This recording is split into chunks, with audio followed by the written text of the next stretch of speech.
The other day we talked about Silk Road, the drug marketplace that's receiving some scrutiny from authorities in the US and abroad. As we mentioned, black markets like the Silk Road are made possible by onion routers like Tor, as well as Bitcoin, the peer-to-peer virtual currency. Now, partly because of their relative newness and partly because of their association with sites like Silk Road, Bitcoin's carried sort of a dicey aura, you could say.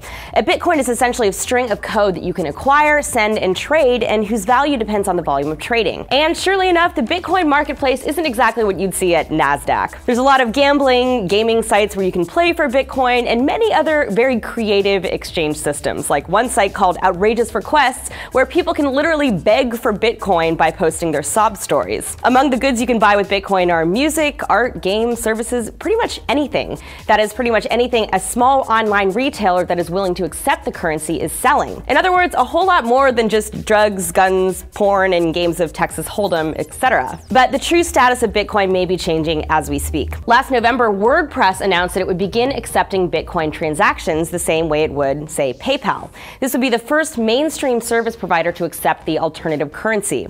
And this week, a new site popped up allowing you to order Domino's Pizza using Bitcoin. Pizza Hut and Papa John's coming soon. And other companies like Coinbase are trying to make Bitcoin simpler to use for consumers and for merchants. Today, we spoke with Fred Ursum of Coinbase, who pointed out that they are the first Bitcoin-based service to collaborate with major banks on facilitating transactions.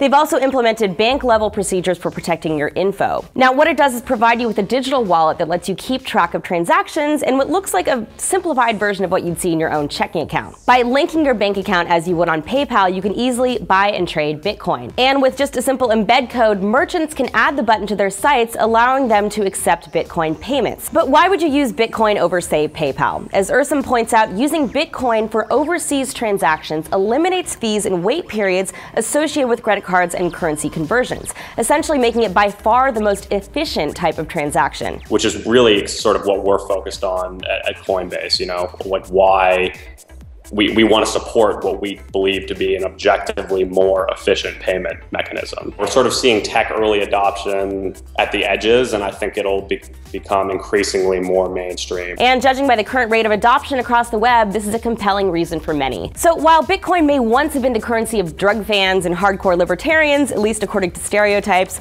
soon it may be as commonplace as a PayPal. And for existing Bitcoin users, you can look forward to a lot more pizza delivery options. Have you ever used Bitcoins? How did it go for you? Leave us your comments below, tell us your story, and don't forget to subscribe. For TFN, this is Annie.